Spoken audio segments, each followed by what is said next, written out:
Coming up from the Northeast Live Studios in Guwahati, Northeast Tonight with Wasbir Hussain.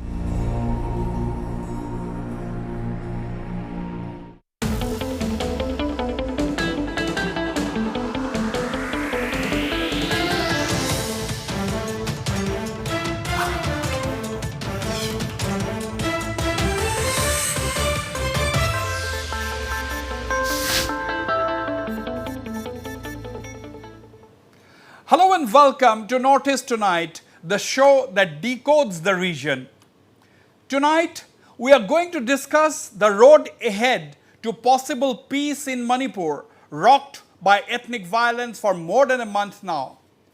I have got a very eminent panel with me. In fact, they are some of the finest thinkers from the state of Manipur.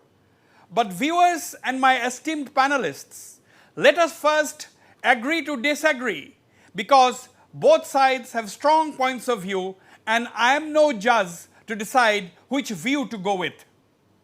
The only reason I have decided to do this show tonight is to see that ways and means are found to secure peace in the beautiful state of Manipur. After all, grievances and demands needs to be on one side, and the means to achieve the demands or get the grievances addressed should be on the other side. One is sure that the right-thinking people of Manipur, whether in the valley or the hills, do not want any more killings, as more than 100 people have already died, more than 40,000 displaced, and normal life, including education of children, have been totally disrupted. Several questions arise. Can the state government alone restore peace in Manipur? Is removing the trust deficit among the Kukis and Meiteis the biggest challenge today? Does the government have a plan for rehabilitation of the displaced people? What could be the solution to the Meiteis' demand for inclusion in the scheduled tribe list and the Kukis' demand for a separate administration? Who should initiate the process of dialogue between the two sides, the state or the civil society? These are important questions that everybody would like to have answers to. To discuss the very sensitive situation, I have with me Professor Bhagat Oinam, Director, Center for Advanced Studies at the Jawaharlal Nehru University, joining me from New Delhi.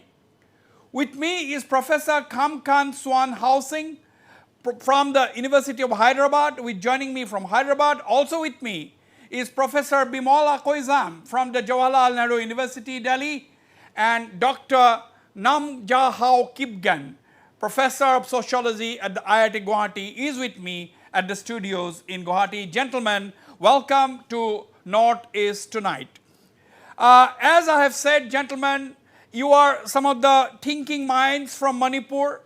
All of you are academics, and I'm sure there will be a very, very decent argument. I am quite aware of the stated positions of the majority of the Meitei organizations, and I'm also aware of the stated positions of the majority of the Kuki organizations. Now, my first question to you, Dr. Bhagat Oinam, we can spend hours and hours discussing what triggered the violence, who is responsible for the violence, who should be punished, and so on and so forth. But right now, Manipur needs peace. What is the road ahead? This is a difficult situation. Is there a possibility of a common ground being achieved? Dr. Bhagat Oinam, your opening remarks, please. It's really, really difficult now, the way things are going ahead. The kind of the violence that is continuing. I was hoping that with the coming of the Home Minister and coming in of the BSF and the military, things will cool down, but it hasn't. And even yesterday, there were some unprecedented violence from the Meitei side. I mean, though I am Meitei myself, but I cannot just keep a blind eye to the violence that has been done to the innocent Kukis. So let me begin with that each one of us have to be self-critical and not be blind to the community acts that are undesirable. I'm talking of the death of a child, a family uh, who I believe is innocent. Those things are happening and must not happen. But what is more important, as you said, Wasbir, about the road ahead, uh, I'm still surprised the way the Home Minister comes and reduce everything else into ethnic tension and almost like an irreparable ethnic relationship that you cannot reconcile people, the Kukis and the Meiteis, and by driving this narrative further and further, the only conclusion that will come is that they have to be separated in terms of administrative mechanism. So I believe that this narrative of irreparable ethnic conflict and violence is also a constructed one, because the way you drive a kind of solution, that solution will be driven by the entire narrative that is being built up. So I still, in spite of the violence and my disapproving of certain kinds of violence, I would still resist from going with this, what you call contradiction between the Kukis and Meiteis, almost as irreparable. You know it better than me that if you look at the last 20 years, violence has happened across Meiteis and Meitei Pangals, right? Manipuri Muslims and Meitei, that has happened. Nagas and Kukis, that has happened. Yes. Even among the conglomeration of Kukis, Mars and the Thados, then the Kukis and the Dimashas, and several others within this has been happening. I'm not trying to normalize this conflict, but I'm only submitting to you and also to my fellow panelists, that violence often on has been part of the history of Manipur. But having said that, we also have come back to the normalcy and have stayed together. We have to somewhere believe that the better way lies in living together. Okay. And not in segregation. Okay. If you accept this, yeah. If you accept this, let me just finish this point. If you accept this point rather than the other narrative, then perhaps the option will be different. Absolutely, absolutely. The moot point which Dr. Bhagat Oinam has made is that, he has condemned violence. All right-thinking people will condemn violence, particularly attack on innocent people, whether they're Kukis, whether they're Meiteis. Now, the operative part of what Dr. Bhagat Oinam says that it is better to live together rather than, dismembering Manipur and talking about separate place for the Kukis or for that matter others to live in. Now let me go to you, Professor Khamkhan Swan Housing. Professor Swan, you have written several pieces. Now, is there scope even now to repair this trust deficit? Is there scope? I'm quite aware that the Kuki MLAs and the Kuki civil societies have been pressing now, after the latest round of violence, they've been pressing for a separate administration, as they call it. Now, as someone who has been observing the situation closely, analyzing the different situation, do you think the time has come to actually separate, or do you think there is still scope to repair the damage and live together? Wasbir, thank you for having. I have heard Bhagat very. I'm happy that he also accepts the fact that the spirit of violence have. Is my voice fine? I think your audio is not very good. Let me go to Dr. Nam Jahao Kipgen. Dr. Nam Jahao Kipgen, teaches sociology at the Indian Institute of Technology in Guwahati. Dr. Kipgen, the same question, because I'll come to Professor Swan when his audio is all right. Do you think there is still a scope to live together, or do you think there is a point of no return? Yeah, thank you for having me here, Wasbir. At this point, I mean, the more than a month we have witnessed, and then you have, covered the happenings, whatever events has unfolded in Manipur, and then in fact, you would know better than me. But the magnitude of violence, at the very outset, I would say that the magnitude of violence which is unleashed or perpetrated against the Kukis communities, in some sense is akin to the plight of the Kashmiri Pandits, especially those Kukis communities who has inhabited the Imphal Valley for generations. Now, having said that, I would say that beginning from since May 3rd and then over a month now, many lives lost, hundreds of villages have been burned down, thousands are being displaced, which exposes the absence of law and order and failure of the state governance and machinery, and also the inept leadership of the Chief Minister N. Biren Singh. So therefore, to my mind, I would say that a solution of such nature should actually meet the justice delivery that satisfies both the Meitei and the Kukis ethnic groups. So therefore, for any kind of solutions at this point, I fervently hope and say that an independent investigation needs to be conducted regarding the allegations, complaints and ongoing violence. Let me interrupt you, Dr. Kipgen. A 3-member committee has already been constituted by the government of India. Right. It is headed by a judge, retired judge of the Guwahati High Court. True. And already an independent inquiry is already on. Right.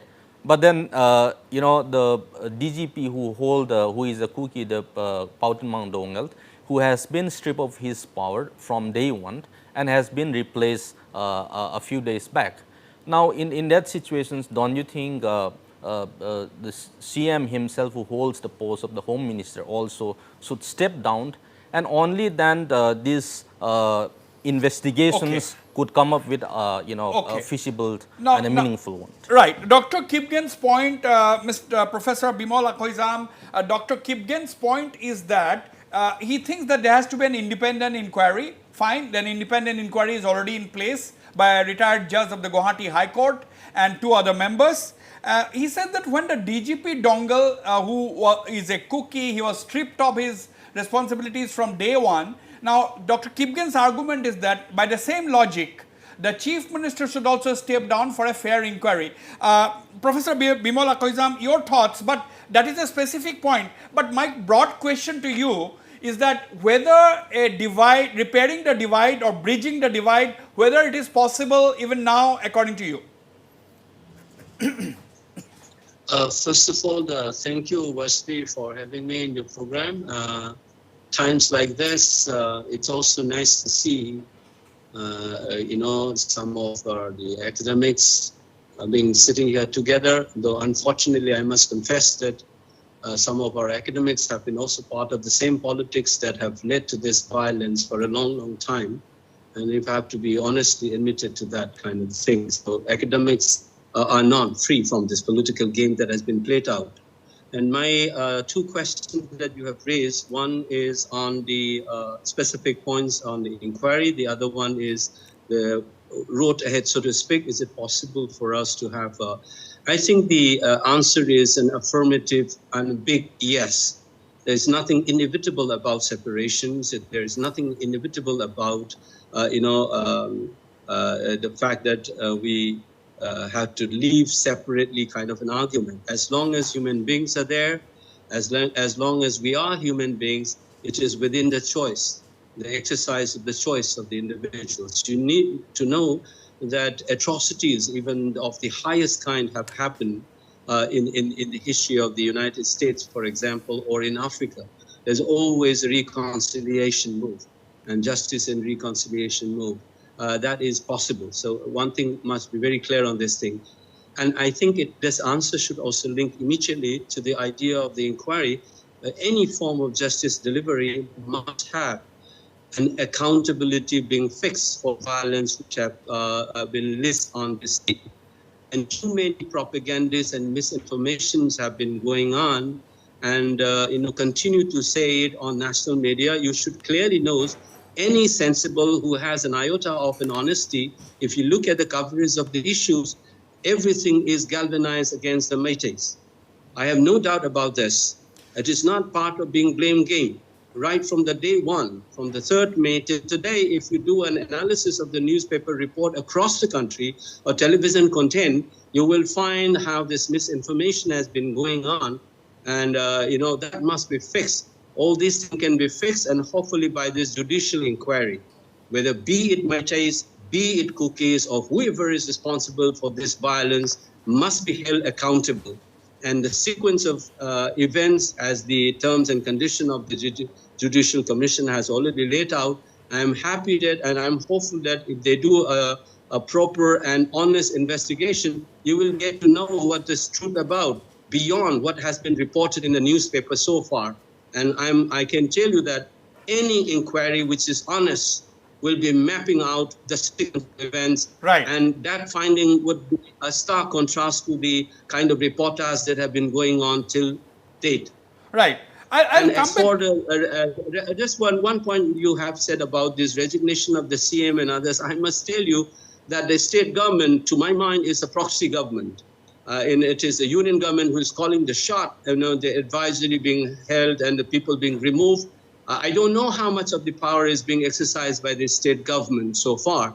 And whoever knows the kind of politics that the nation has been going through and the nature of the federal structures, it's very clear to any observer whether Mr. Biren Singh have any power whatsoever left with him under his own command or not is anybody's guess. Right. I'll go for a short break. Don't go away. I'll be right back.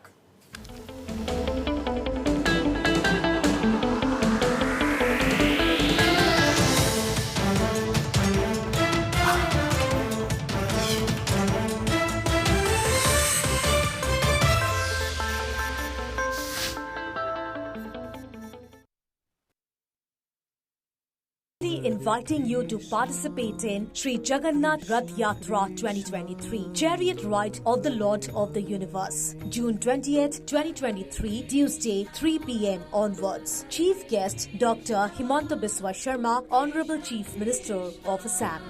Heart, cholesterol, মেদবহুলতা আৰু মধুমেহ ৰোগীৰ বাবে সৰ্বশ্ৰেষ্ঠ হৈছে Patanjali physically refined rice bran oil আৰু কচ্চি ঘানি বিশুদ্ধ সৰিয়হ তেল। ভিভেল এলোভেৰাত আছে প্ৰাকৃতিক এলোভেৰা আৰু ভিটামিন ইৰ সৎগুণ। ই ছালখনক কৰি তোলে কোমলতকৈও কোমল। Vivel aloe vera.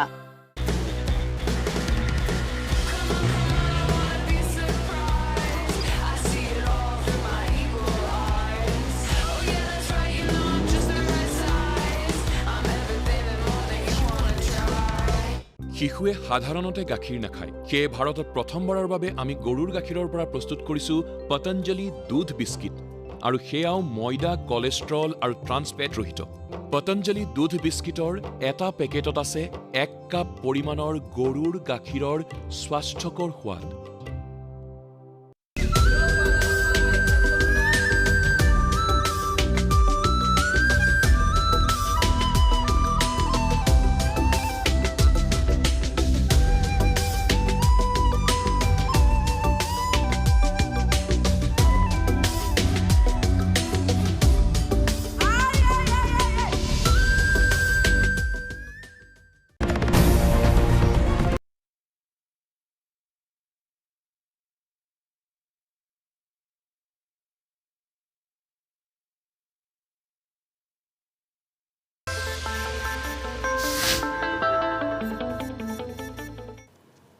Okay, welcome back. Let me once again try to go to Professor Kamkhan Swan Housing, Professor of Political Science in Hyderabad University.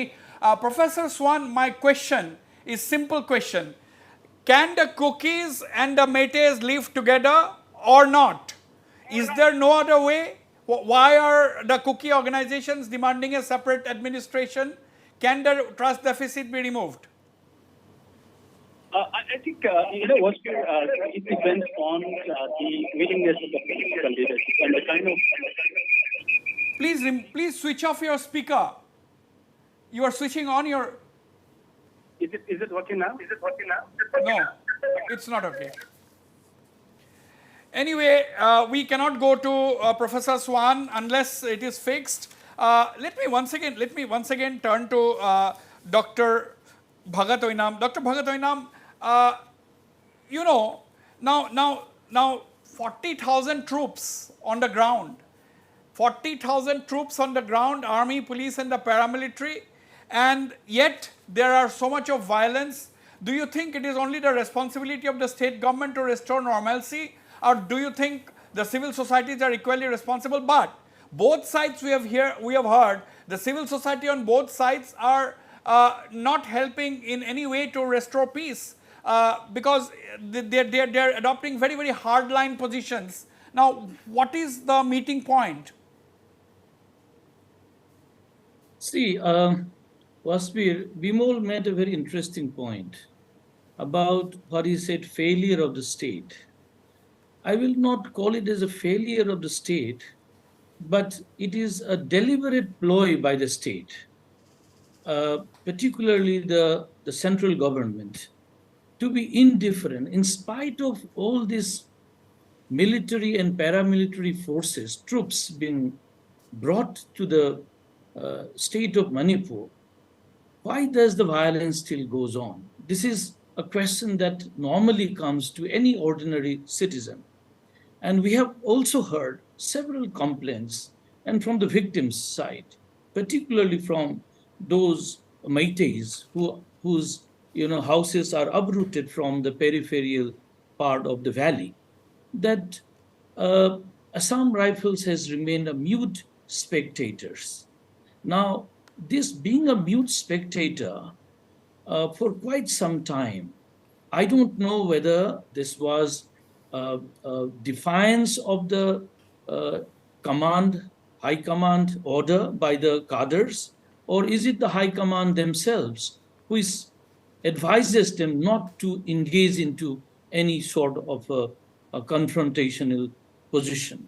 So when you have the military forces to take care of your security, but which doesn't happen, so the desperation comes very large among the majority Meitei communities. So what you find today, the militarization of the entire population, the Meitei populations, the frustration, the anger that has come up, and finally this anger against the state forces of remaining mute spectator finally gets reduced to an anger of violence towards the Kukis. So I think this is something we need to see. Yes, but whenever I talk to anybody in the valley, they are blaming the Assam Rifles. They are saying that Assam Rifles are not neutral. Assam Rifles is a mute spectator. But whenever I talk to people in the hills, they say that Manipur police, whether it is the Manipur police commandos or the Manipur Rifles, they are taking the side of the Meiteis, and they are leading some of the, they are directly taking sides of the Meiteis who are targeting the Kukis. Now, in this kind of an allegation and counter-allegation, how do we move forward, Dr. Oinam? Hello.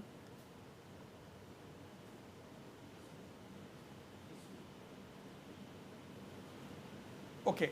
Okay, we lost that audio with Dr. Bhagat Oinam. We'll fix that.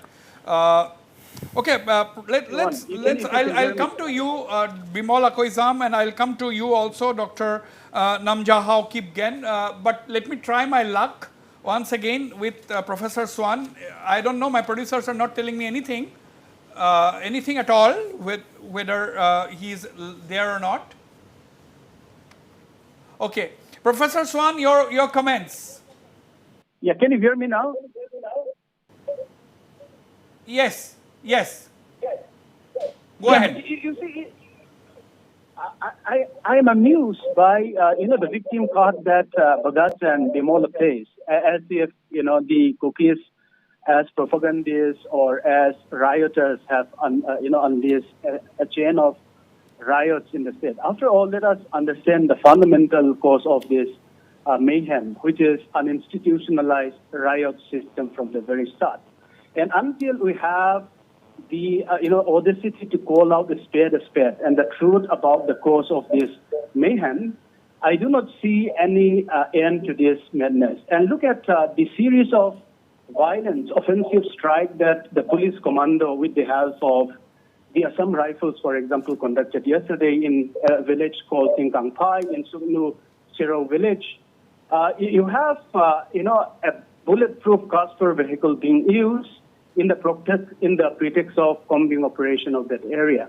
And it amounted to firing indiscriminately on the local population. And remember that since Amit Shah's visit of 29 May, as many as 56 Kuki villages have been burned down, and 20 churches approximately torched, 6 people killed, including the ones that Bhagat Oinam pointed out in his initial remark, including a 9-year-old boy who was already wounded by a gunshot and who was taken by ambulance to RIMS, Regional Institute of Medical Science, for examination. And he was by 2,000 of Mera Party mob in Dr. Swan, may I?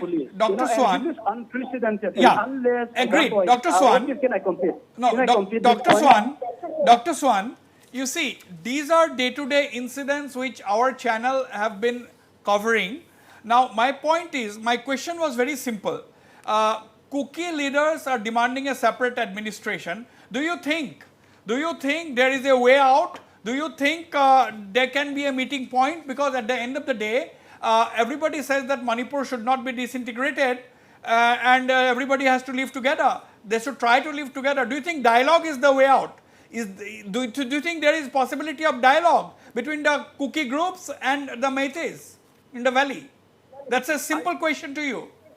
Yeah, I do believe that dialogue is possible, but not the usual dialogue, that happens between equals. Given that the kind of narrative that is now built is so, embedded into a very, unequal narrative whereby the state monopolized the whole narrative and continue to control and perpetuate the kind of structural violence that we have seen.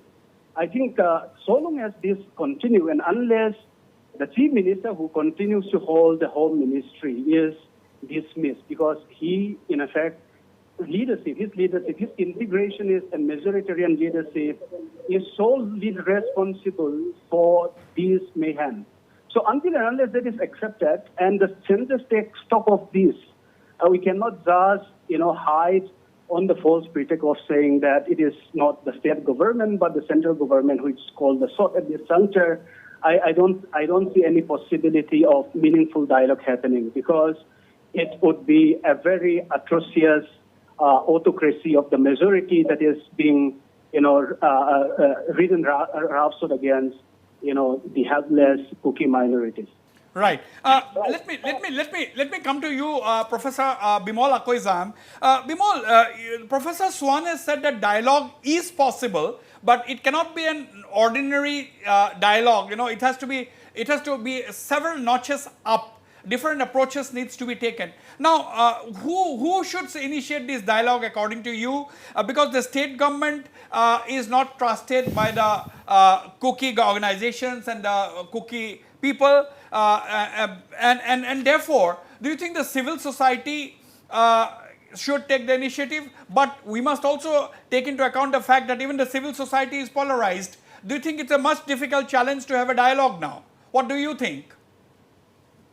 See, as I said it in the earlier segment, when I said that, as I believe that politics is a dynamic process, and the moral capacity of the human being to make choices is an inherent aspect of our existence. In that sense, I don't believe there's nothing inevitable about any form of politics that we want to create, to explore alternative forms of ethical and political possibilities of collective existence.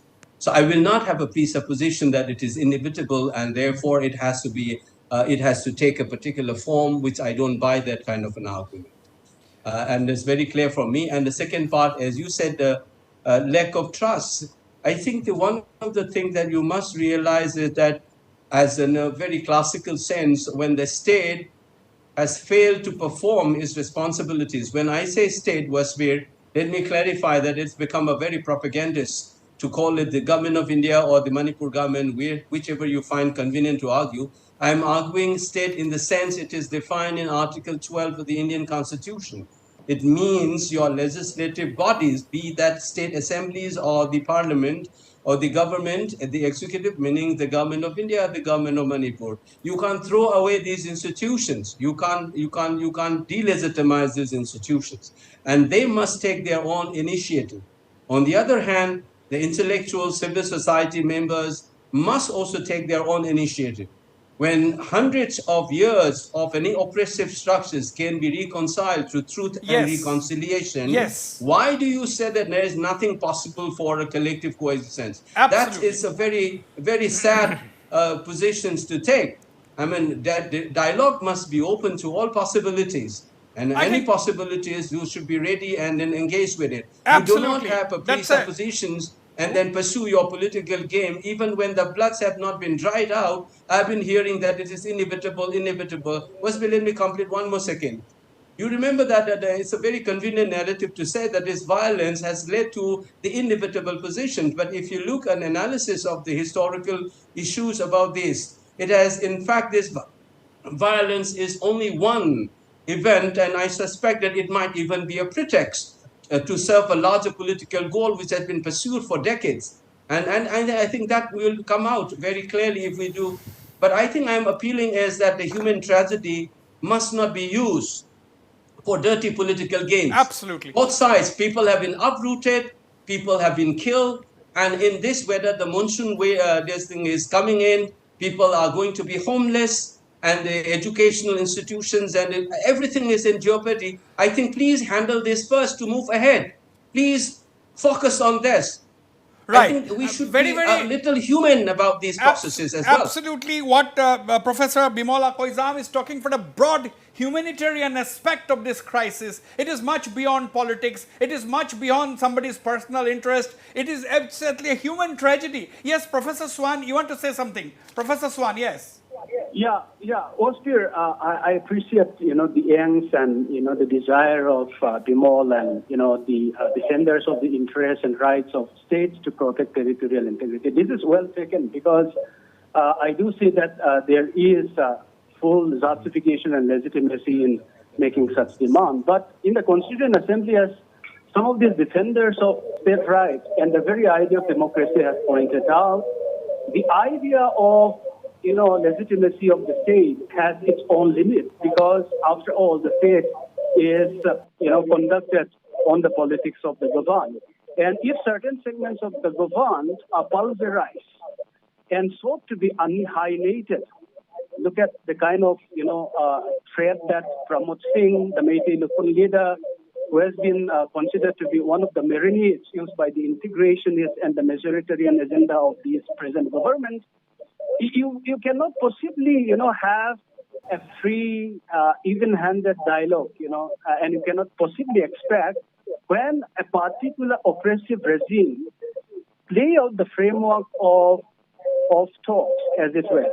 And unless some semblance of responsibility and accountability is fixed, and unless heads roll at the top, I do not see that the state would regain its trust as well as the legitimacy, which is deeply bruised Professor Swan, in the course of this conflict. Right. Now, before going once again to Professor Bhagat Oinam, let me take your view, Dr. Namjahao Kipgen. Dr. Kipgen, now what Professor Swan is, see, you've heard Professor Bimal Akoizam saying that, we have to rise above politics because it's a human tragedy. It's not that only Meiteis are suffering or its Kukis are equally suffering. Now the point is, now when you say that the state is partisan, state is biased, the state cannot be trusted, then who is a neutral player there? How do we even engage in a dialogue? What are your thoughts, Dr. Kipgen?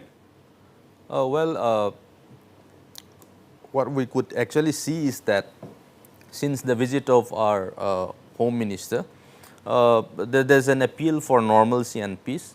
But on the other hand, there's still the violence has been continuing unabated.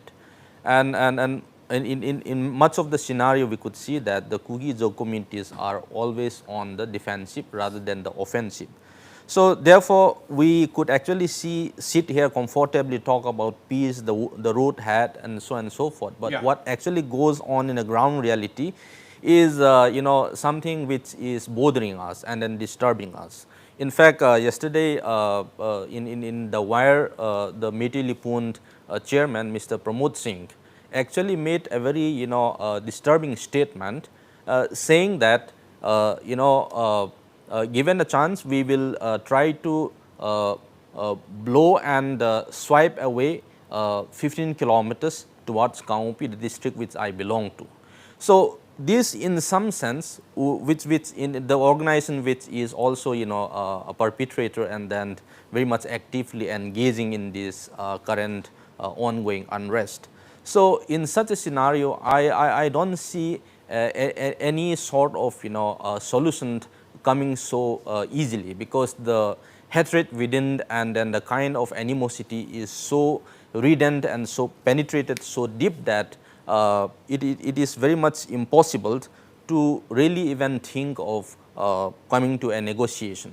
So therefore, having said my point, what I feel is that it is always important, and then the idea is to have if we can't sustain to stay happily in a single family, it's always good to part ways and live peacefully as neighbors. So this is one argument and point which I would like to make at this point. Let me turn to Professor Bhagat Oinam. Professor Bhagat Oinam, the valley has 10 to 11% of Manipur's total land mass. It has got 40 MLAs.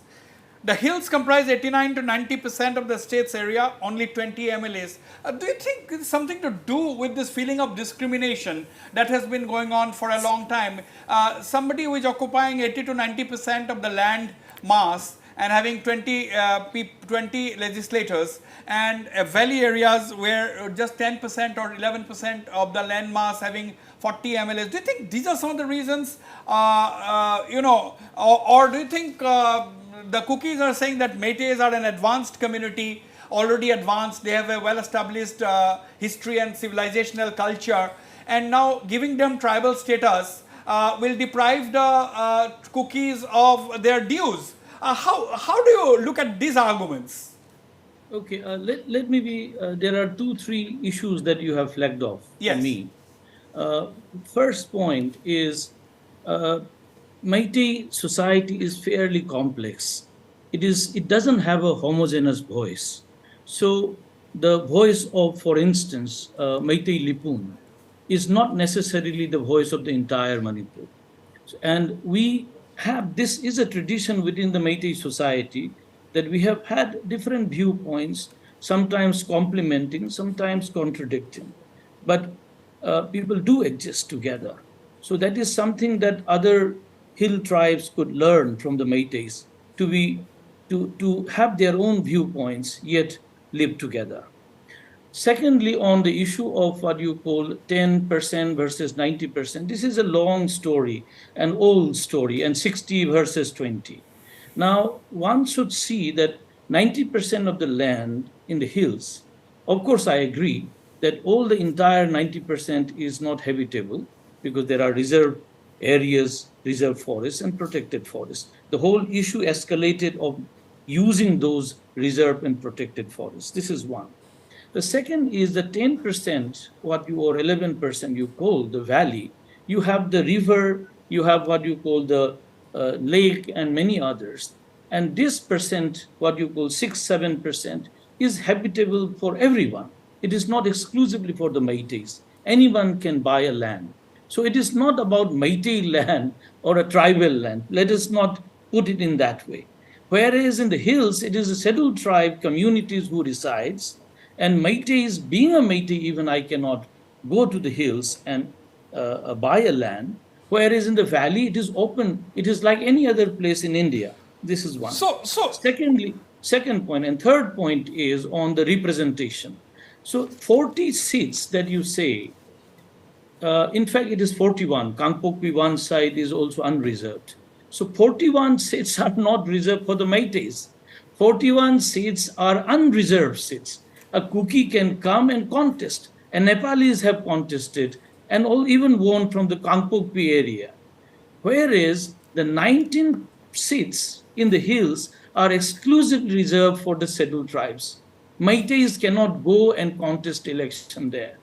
So please do not make this as if it is a 40 versus 20. Let us be clear, it is 41 unreserved seats and 19 reserved seats.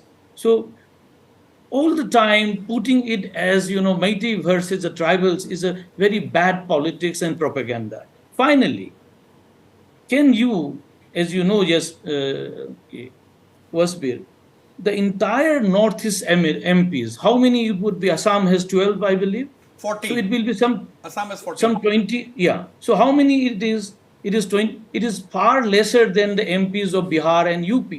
Will that mean that we say that we are discriminated and we should have the equal number with the rest of the country? This is what democracy is. Right. Let us accept that. Now, let me go to Professor Swan. Professor Swan, you see, at the end of the day, every decision has to be taken by the lawmakers. At the end of the day, let us admit, the decisions cannot be taken by the civil society. Decisions have to be taken by the government, and the government comprises elected representatives. Now, my question to you, Professor Swan, is that there are 10 Kuki Chin MLAs. There are 10 Kuki Chin MLAs, and out of which 7 belongs to the BJP, which is the ruling party, and 2 of them are ministers. Now, my question is, when they are not in Imphal, they are demanding a separate administration. Now, who raises the voice? Is it only agitation that is the way left? Don't you think the MLAs should speak out on the floor of the House? Is there a situation? Is it possible for them to speak out on the floor of the House? What do you think? At the end of the day, they are elected representatives, isn't it? They are the voice of the people. I think, Wasbir, let us understand for a fact that, the demand for separate administration is not in the agitation mode, because they are compelled rather to take this as, the point in which they have been forced at the cul-de-sac, right? Because they are all avenues exhausted by these MLAs to, in effect, displace the chief minister who has, presided over a regime which is selectively targeting with xenophobia, with very targeted appellations, very broadly general, which in effect flies off the face of records, like the question of illegal immigrants, the question of coffee planters and so forth have been brandished around as if the whole of coffee populations are indicted in this. And this is uncalled for as well as unacceptable, because after all, all of these drug peddlers, gun runners are also inevitably dominated by, Valley population. In fact, if you look at the Superintendent of Narcotics and Drugs and Border Affairs report from 2017 to 12, you'll find that overwhelming number of people who trade in all these drug trades are from the Valley areas. So in that sense, I think some of these very, lopsided targeting as well as xenophobic, labeling of the Kukis is unprecedented and it is unacceptable. And in that sense, given that party platforms have been exhausted to ventilate their grievance and they are not being addressed to and catered to, the MLAs feel that they do not have any other option but to demand for separate administration. So let us not be misled by the fact that, all of these 40 seats in the assembly are general and therefore it is open for civil threat, given that you have a clear overlapping of ethnic as well as district boundaries.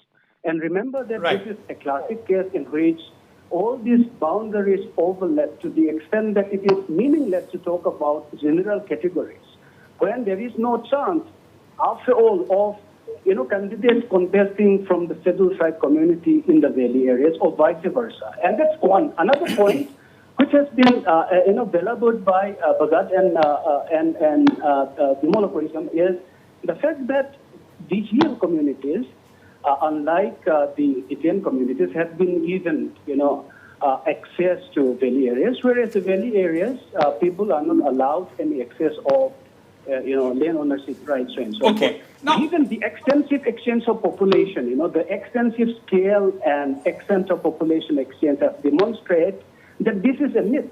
And in fact, the valley population have substantially, in effect, through manipulation of existing laws, have, in effect, owned substantial, areas in the hill areas. And that is precisely where, many of these Meitei civil society groups are now playing the victim card. And that has to be nuanced and understood. And unless this is understood, I do not. I take your point.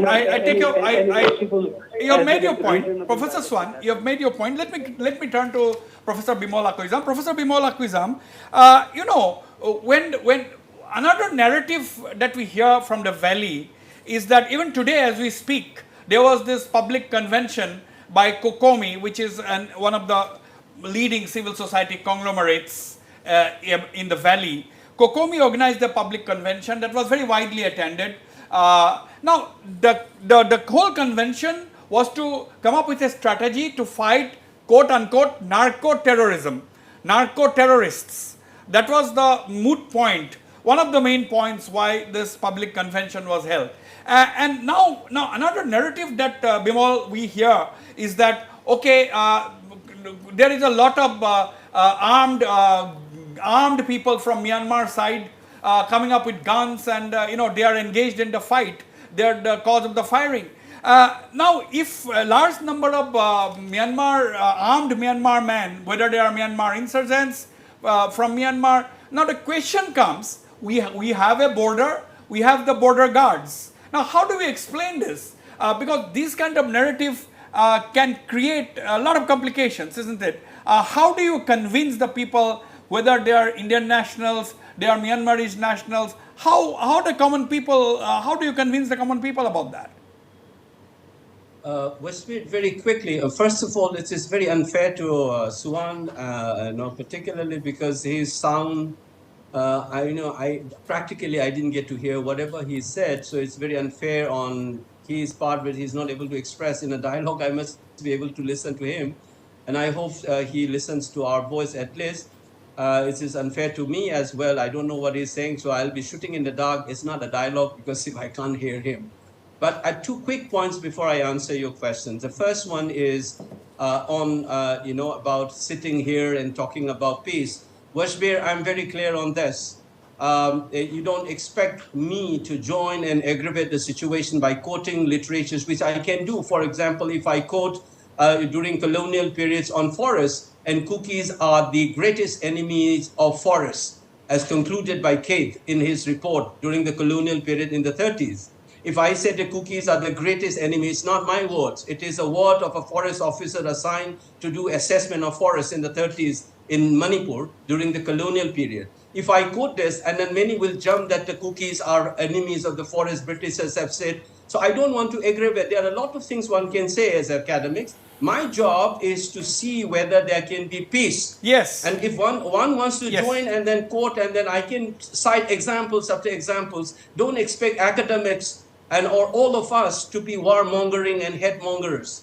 And I don't want to be part of that game, first of all. Please be clear on this. Second, very quick point is on the reservation. And you must know that the reservation of the scheduled tribe is a constitutional norm, which is applicable across India. In Parliament, you have 47 out of 545 seats, which is roughly 8.6% of the total seats in the Lok Sabha, which is in proportionate to the population of ST in the country. Similarly, the 19th seat reserved for the ST community in Manipur is according to 1961 census, which is roughly around 31.6.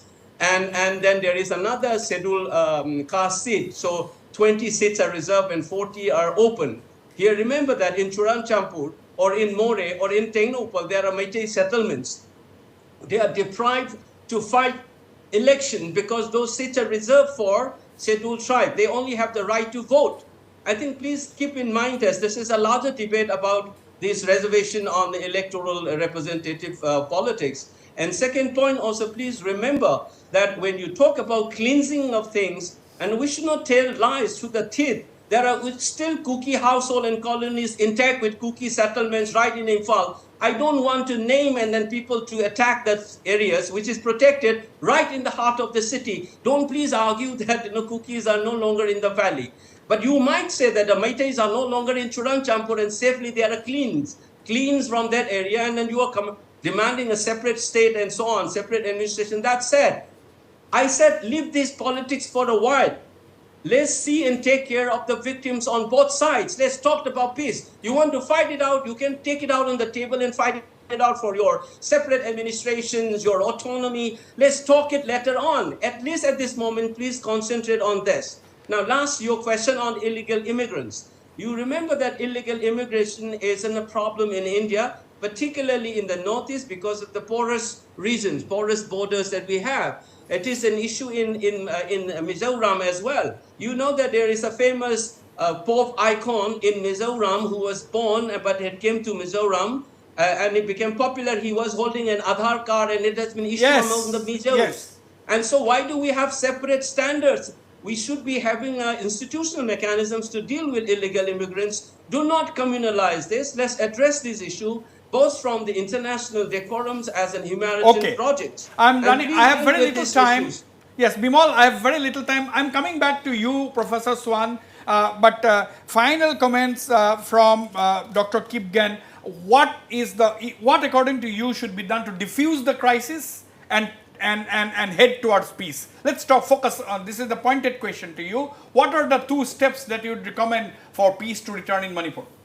So at this point, this is not my line, but I want to continue what I talk about that Pramod Singh's statement in the Wire. He says that unless there is an intervention from the Modi government or the central government, they're going to wipe out the Kuki Chin communities. So therefore, there is a clarion call from those perpetrators to say that unless there is an intervention that is in the form of president's rule, and in fact today even the Kukizo women's are actually staging a peace rally in front of the Home Minister, urging to impose the president's rules. Okay. So therefore, I think that is the only way out at this moment. So you require a central intervention. As we speak, several Kuki civil society organizations like the Kuki INPI, the Kuki Students Organization, ITLF and others are camping in Delhi waiting to meet Union Home Minister Amit Shah. And there are unconfirmed reports that the Kuki Mothers Association has already met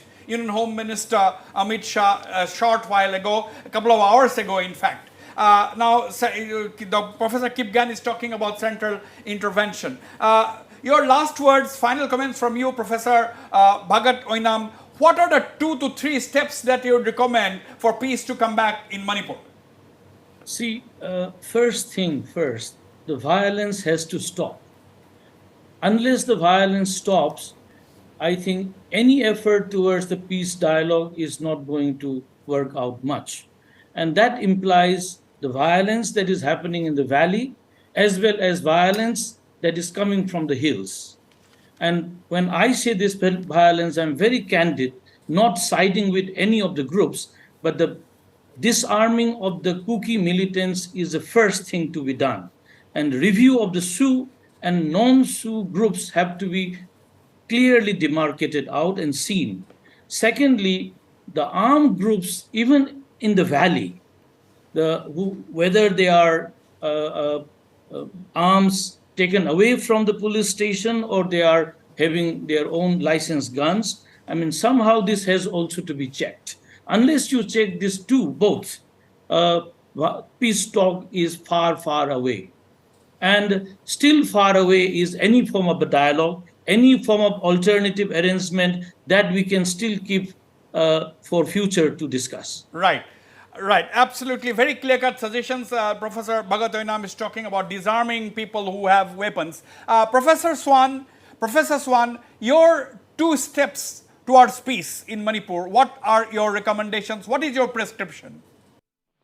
I think, first of all, first thing first, we have to break this institutionalized riot system immediately. The state is fully complicit. The state has actively participated in setting the stage, activating, and now explanatory justification that you have. And we cannot expect meaningful peace and dialogue to happen so long as this political dispensation at the state continues at the hem of a peace. First.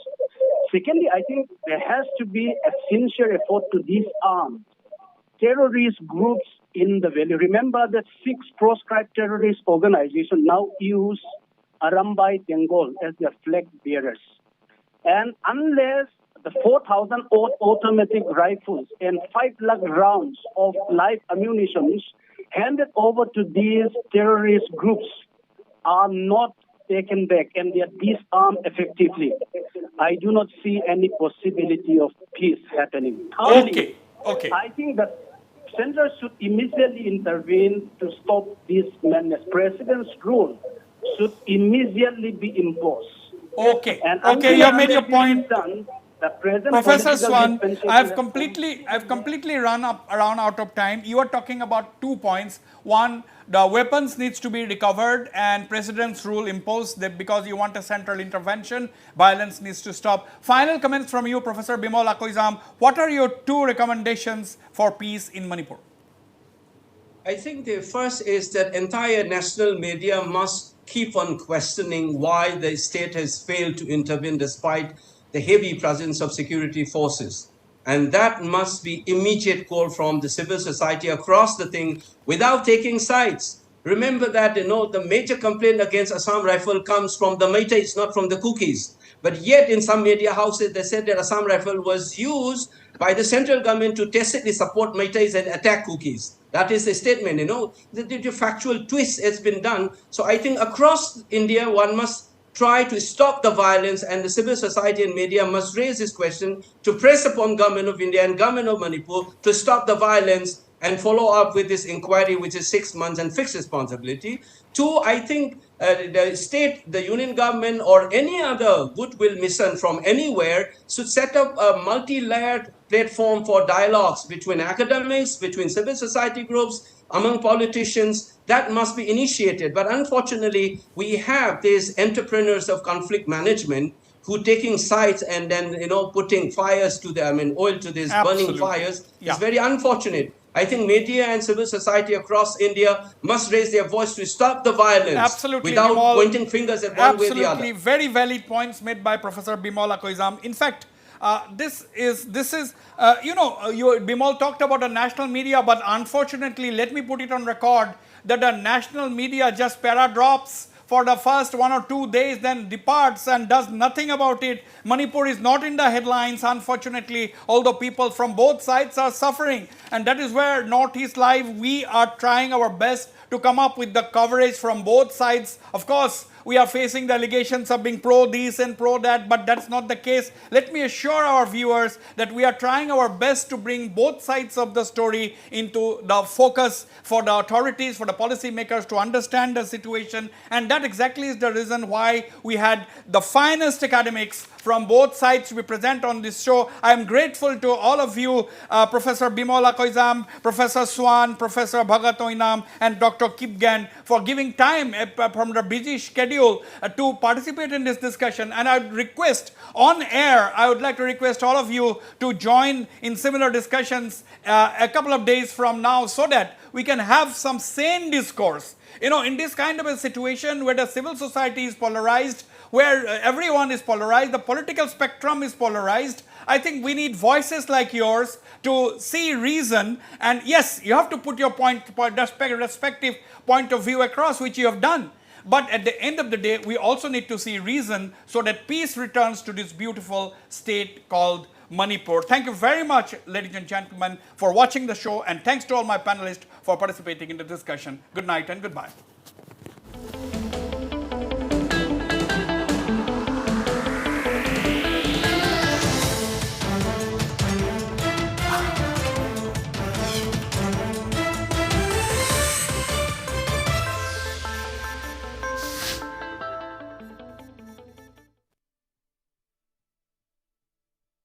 inviting you to participate in Sri Jagannath Rath Yatra 2023, Chariot Ride of the Lord of the Universe, June 20th, 2023, Tuesday, 3 p.m. onwards. Chief guest Dr. Himanta Biswa Sharma, Honorable Chief Minister of Assam. শিশুৱে সাধাৰণতে গাখীৰ নাখায় সেয়ে ভাৰতত প্ৰথমবাৰৰ বাবে আমি গৰুৰ গাখীৰৰ পৰা প্ৰস্তুত কৰিছো পতঞ্জলি দুধ বিস্কিট আৰু সেয়াও ময়দা কলেষ্ট্ৰল